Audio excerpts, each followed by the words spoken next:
A science story, huh? These NYU scientists, they felt right. But I was so And I just thought, well, I had figured it out. It was that golden moment. Because science was on my side.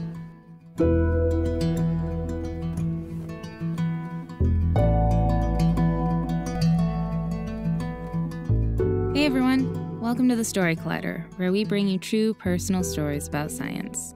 I'm your host, Misha Gajewski, and this week, our stories are all about childhood dreams and youthful aspirations. I don't know if you accomplished your childhood dreams, but I sure didn't. My younger and naiver self had a yearly goal of eating all my Halloween candy on Halloween. Suffice it to say, science was not on my side. Nor was my mother. And while that dream might have been a fool errands from the start, I'd say no childhood dream is easy to accomplish. There are always obstacles, both scientific and not, in the way.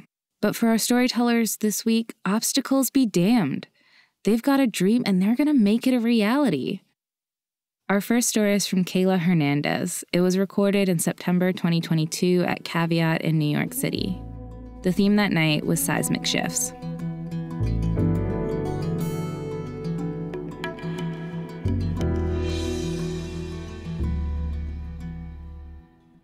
So, I'm 15 when Child Protective Services asks my dad to leave.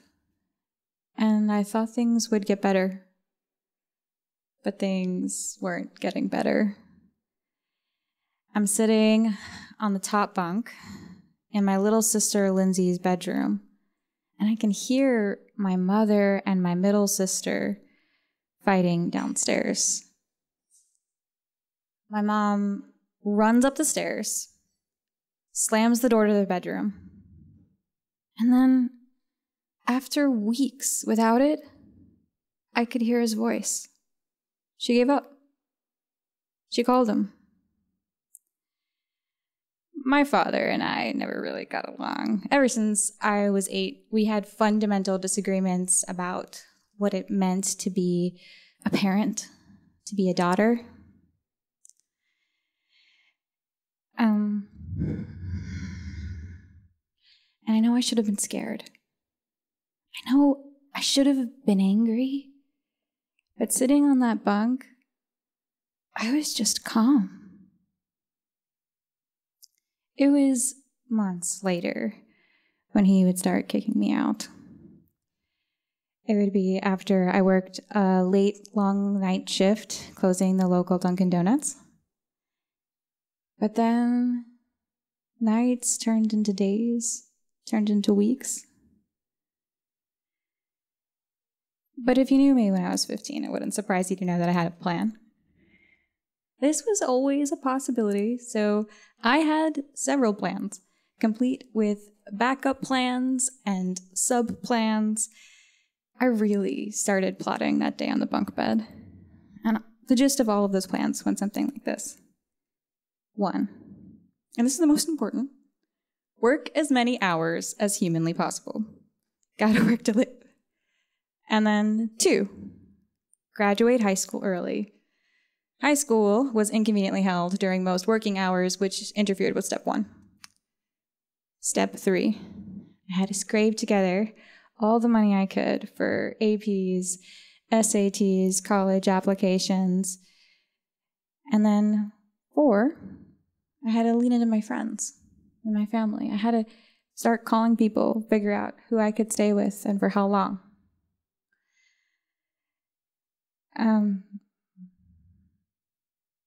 So when I was ready to leave, I had all of my stuff in a garbage bag, clothes, books, toothpaste. I had my bike stashed in the garage. And this wasn't a decision I made lightly. I'm not standing here trying to convince you guys that if you have a disagreement with your parents, you should run away. That's not a good idea. This was really my last stitch. This was the last effort. Growing up with my parents, it wasn't easy to be a person, much less succeed as a student. I knew that if I made it work in high school, I was probably going to be okay, but I thought I wanted a shot at being anyone, I had to go. All that was left to do was to decide my major. And like I said, growing up with my parents, it kind of felt like your soul was being squished into a box a few sizes too small. But in my high school science classes, I learned what it felt like to take up a little more space. My teachers, the other students, they all encouraged me. STEM gave me a place to be after school. And the people in STEM, they're what held me together.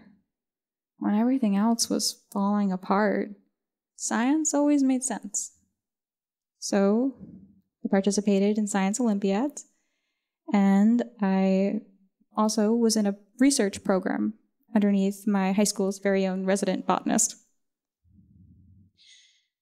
But when I graduated high school early, I had to leave all of that behind. I knew when I chose my major, I wanted to land in a community like the one I had in high school. At first, I thought I'd be a scientist, like my research teacher, but the Bureau of Labor Statistics reminded me that most botanists don't make livable wages until after they complete their postdocs, so scientist was a no-go. I needed something fail-safe.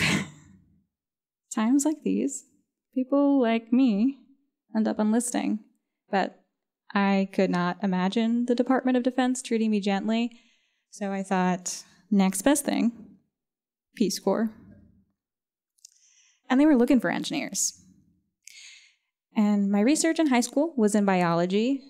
My Science Olympiads events were all in earth science, so environmental engineer felt natural. That's sort of like botany, right? So I was off to Stony Brook. I enrolled as a commuter student, and I could commute 6 hours a day. I would wake up at 5 a.m. and bike to my 7:30 a.m. To my 8 a.m. class. I'd get there at 7:30 a.m. from whatever attic or basement I was staying in at the time. By the time I got to my 4:30 environmental science lecture, I was dozing off. And it was hard not to compare myself to the other freshmen who got things like meal cards and 8 hours of sleep. I was running off Munchkins and Corso. And I still had my half a shift closing the local Dunkin' Donuts waiting for me when I got home. But I made it work for about a semester. After I received my first C and had a rainy day run-in with an SUV at a particularly busy intersection, I knew it was time to switch to Plan B. So I enrolled in the local community college, and I started taking night classes. I told myself, this is temporary. I just had to get on solid ground, prove myself, and become more palatable to big universities, secure a better scholarship. And I did. A year and a half later, I was all set to transfer to Rensselaer Polytechnic Institute when the last semester in community college, I took an electrical circuits analysis class. And at the start of my 6 p.m. woefully unair-conditioned class, my professor was usually exasperated with us. But when he talked about his career as an electrical engineer, something in him shifted. He was exuberant. He gushed about his scrappy beginnings and ultimate rise to success. And oh man, did I want that to be my story? The passion, the excitement of working on big projects with brilliant people always at the edge of what they knew.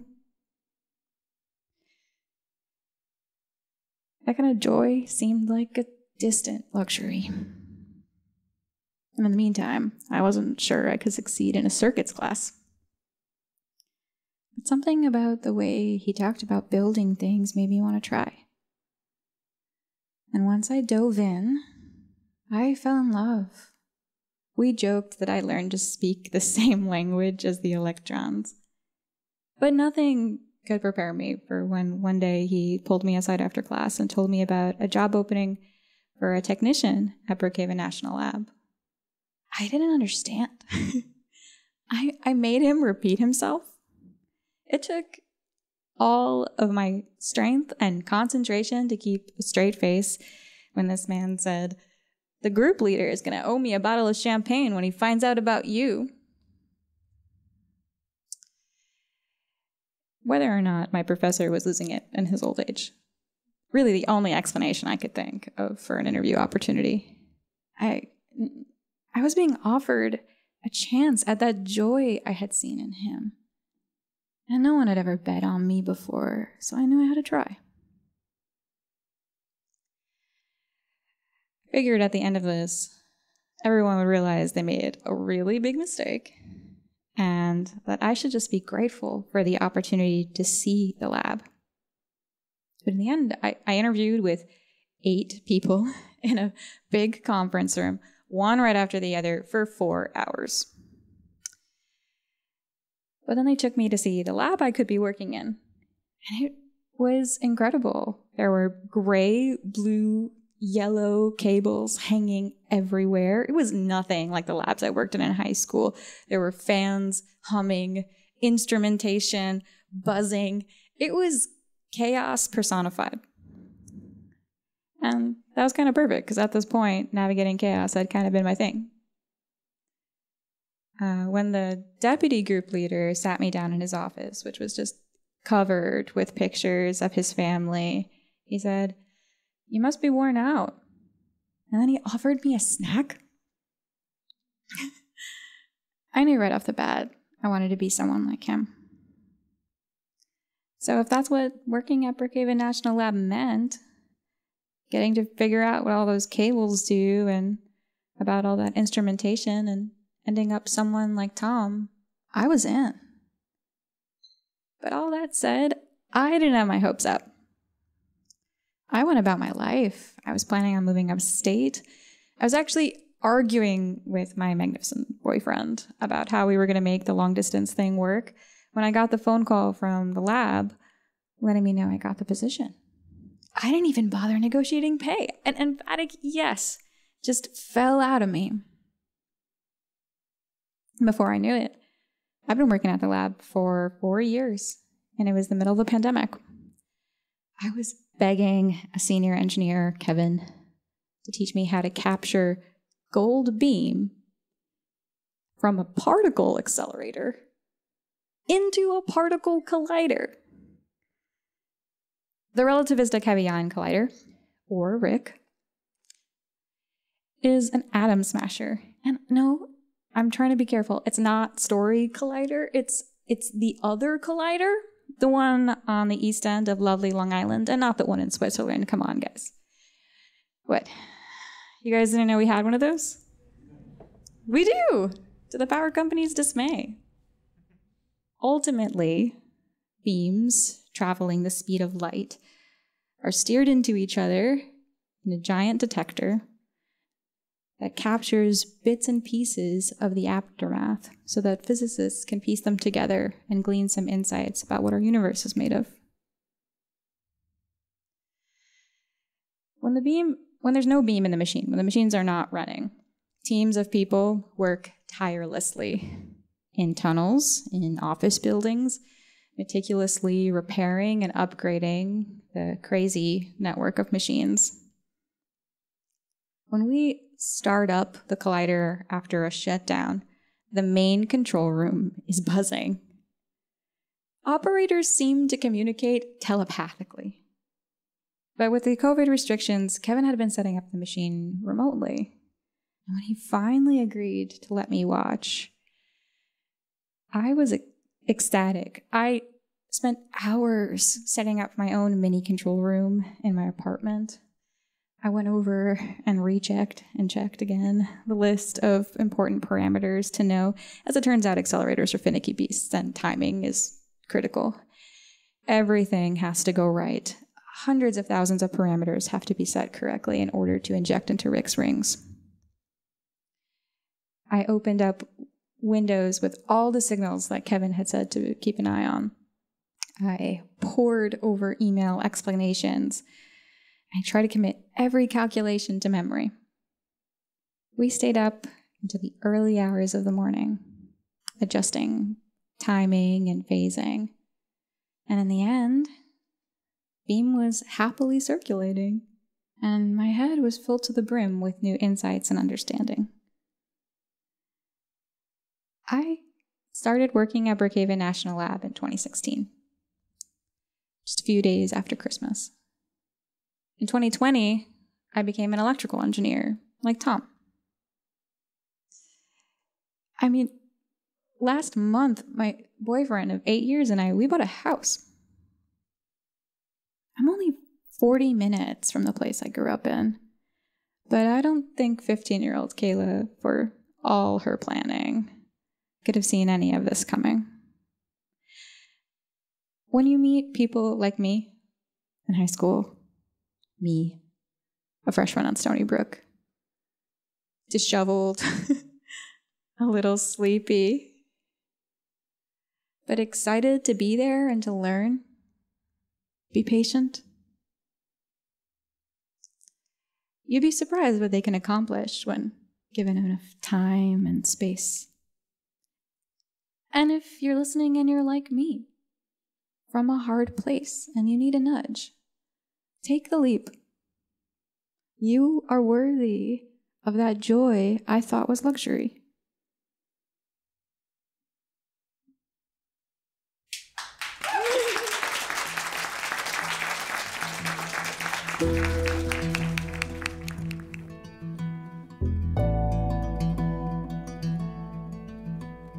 That was Kayla Hernandez. Kayla Hernandez is an electrical engineer at Brookhaven National Laboratory's Collider Accelerator department. You can find her mentoring students, advocating for women's issues in STEM, and on Habitat for Humanity build sites across Long Island. Okay, before we continue with today's episode, a couple of reminders. We have so many live shows coming up. Tomorrow, we have a show in Los Angeles, and on the 24th, we have stories about stepping outside the comfort zone in Atlanta. Coming up in November, we're back at Jewel Box Theater in Seattle, and we'll be in Boise, Idaho on November 10th. You can check out storyteller.org/shows for tickets. And if you enter promo code ScienceStory at checkout, you'll get 10% off your tickets. That's SCIENCE story, all one word, for a 10% discount just for being a podcast listener. We love to see you at our shows. If you'd like to learn more about how to tell a science story, check out storyteller.org/education. We offer private workshops both online and in person for groups, and we offer public courses for individuals online as well. Also, for more updates and cool behind-the-story pictures and other awesome content, you should totally follow us on social media. We're on Instagram, Twitter, Facebook, and TikTok. Find us at Story Collider. And finally, if you're a fan of this podcast, and if you, like us, believe in the power these stories have to reveal the humanity behind science, to change our understanding of how science happens and who it belongs to, please consider donating to the Story Collider at storycollider.org/donate. Also, if you're tired of listening to ads on this podcast, you can also sign up to our Patreon at patreon.com/thestorycollider. Our Patreon supporters receive an ad-free version of this podcast, as well as occasional bonus episodes and other gifts. We're so grateful to everyone who helps make our work possible. What's the best way to learn a new language? Immersion. But sometimes that's not in the cards. But you can still learn a language the second best way, and that's with Babbel. Now, I might only be 1 week into learning German with Babbel, but I'm so excited to start being able to speak German with my mom. With Babbel, you can learn everything you need to have real-world conversations, and all it takes is just 10 minutes a day. One study found that using Babbel for 15 hours is equivalent to a full semester at college, which is bonkers. But Babbel is conversation-based learning with science-backed cognitive tools like spaced repetition and interactive lessons created by real language teachers and voiced by real native speakers. So here's a special limited-time deal for our listeners. Right now, get up to 60% off your Babbel subscription, but only for our listeners at babbel.com/story. Get up to 60% off at babbel.com/story. Spelled BABBEL.com/story. Rules and restrictions may apply.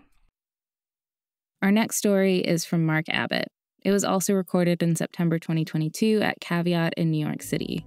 The theme that night was seismic shifts.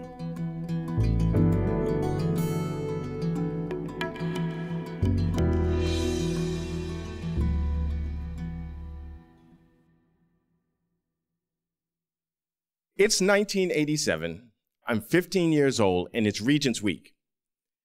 I have the week off, so you know what that means. At 15, with the week off, means I'm going to hang out with my friends. We've already planned the next day.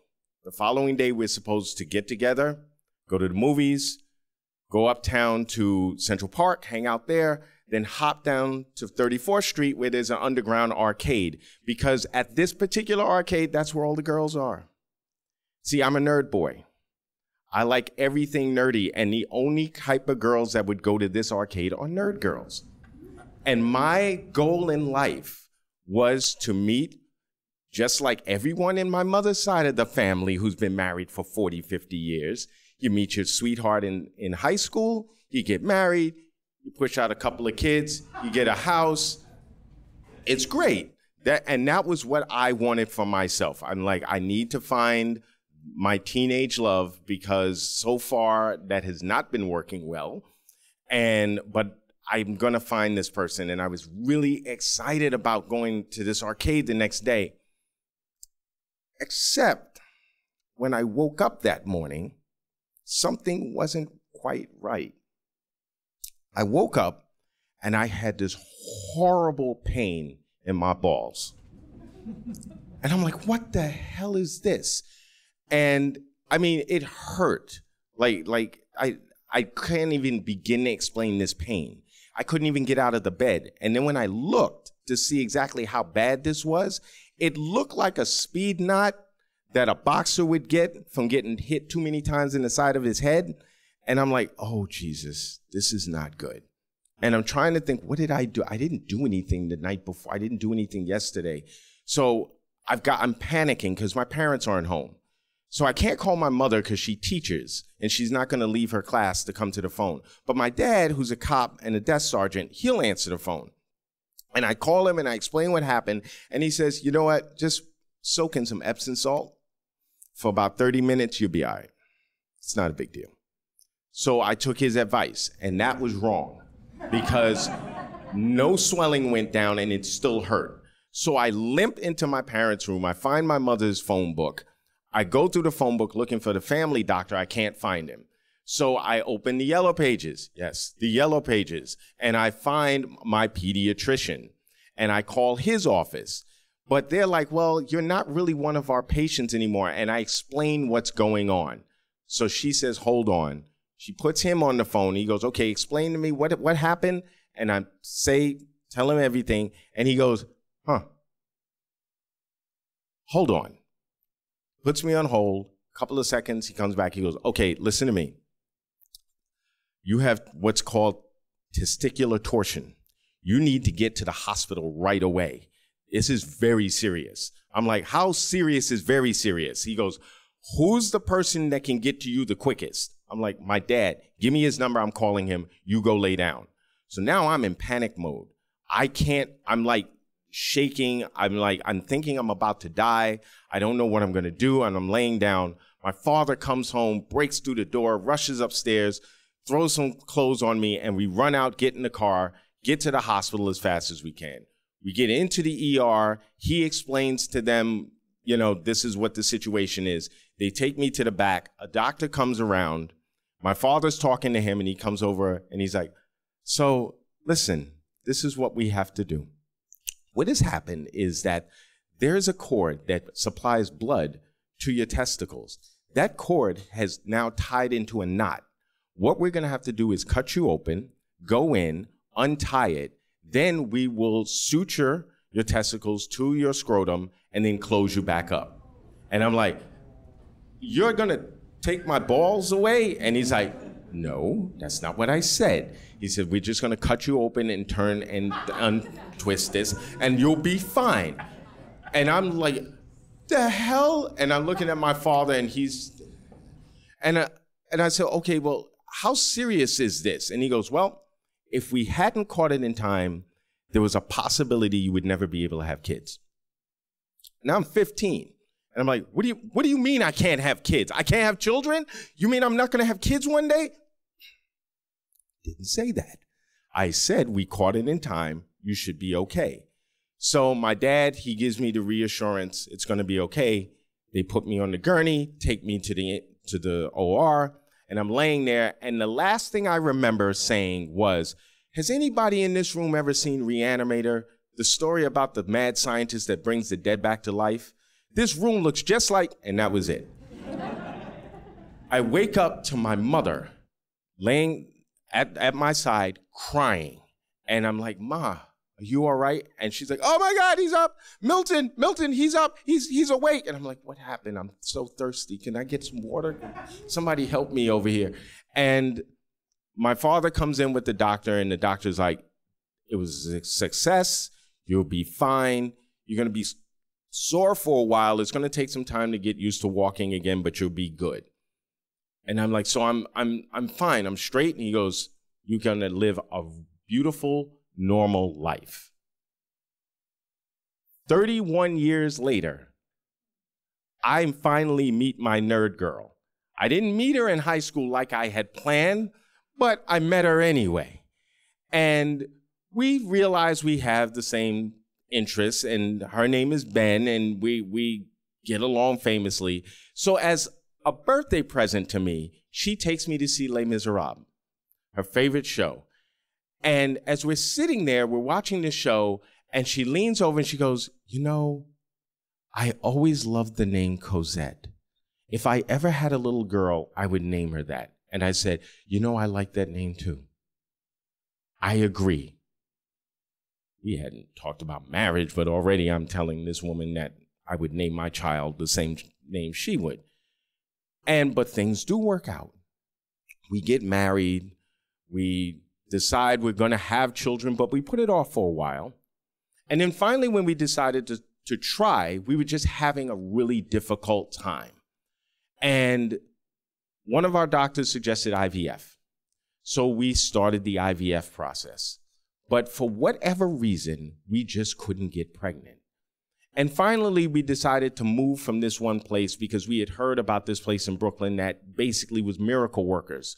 You will get pregnant being with these people.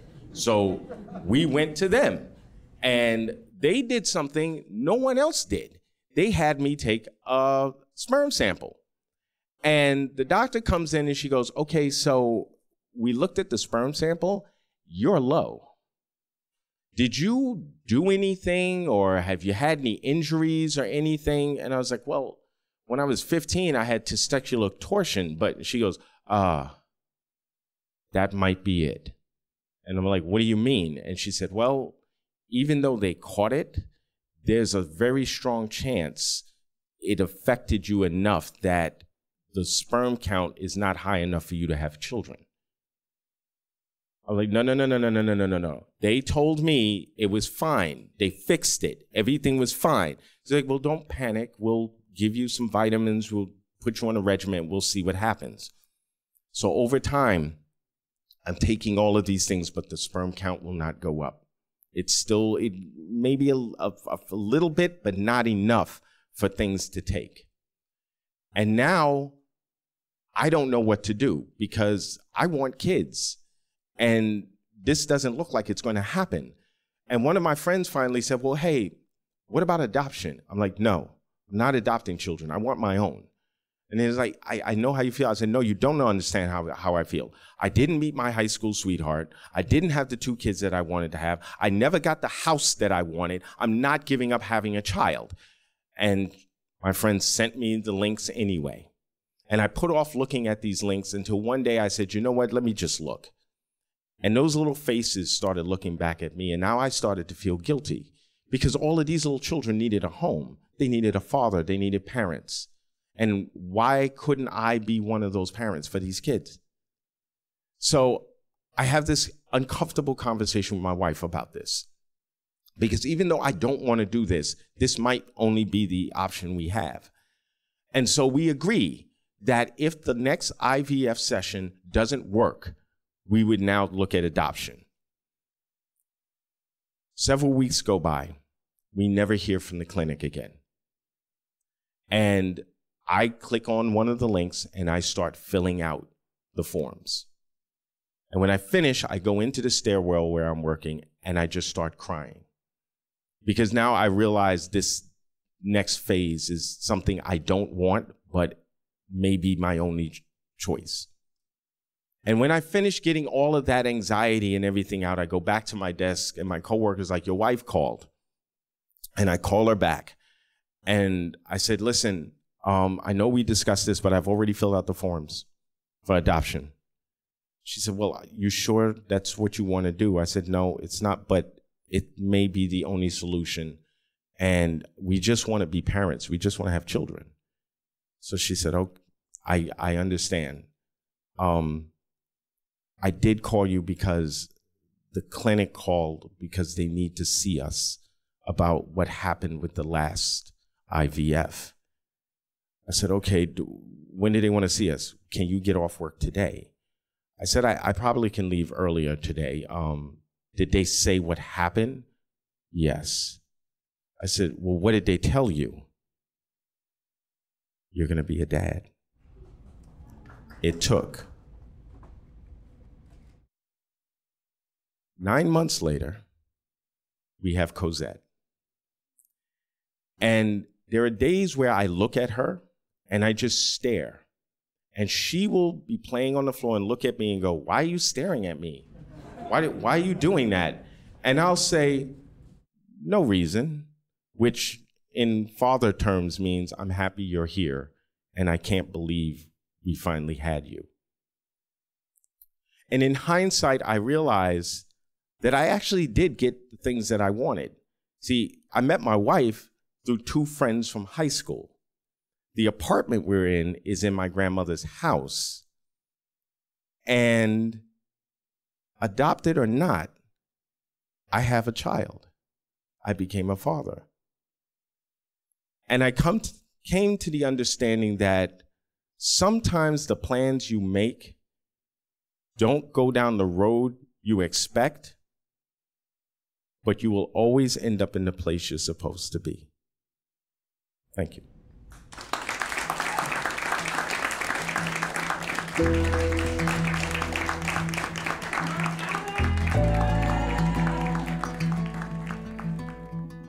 That was Marc Abbott. Marc Abbott is a Brooklyn-based author, actor, and storyteller. His horror short stories are featured in numerous anthologies, including the Bram Stoker Nominated horror anthology, New York State of Fright, Hell's Heart, and Hell's Mall, and most recently, Even in the Grave. He's a Moth Story Slam and Grand Slam Storyteller winner, and he's one of the hosts for the podcast Beef, Wine, and Shenanigans. The Story Collider is so grateful to Kayla and Marc for sharing their stories with us. The Story Collider is also very grateful for the support of Science Sandbox, a Simons Foundation initiative dedicated to engaging everyone with the process of science. This podcast is produced by Aaron Barker, Executive Director and co-founder of The Story Collider, along with me, Managing Producer Misha Gajewski, and Senior Podcast Editor Jen Chen, and with help from Education Director Lily B. Special thanks goes out to Story Collider's board and the rest of our staff, including Managing Director Anne-Marie Lonsdale, Science Advisory Fellow Edith Gonzalez, and Operations Manager Lindsay Cooper, without whom none of this would be possible. The stories featured in today's episode were both from a show produced by Tracy Segarra and Aaron Barker. Our theme music is by Ghost, and next week we'll be back with a special, scary Halloween episode. Expect the unexpected. Except me eating all the Halloween candy in one sitting. It just can't be done, okay?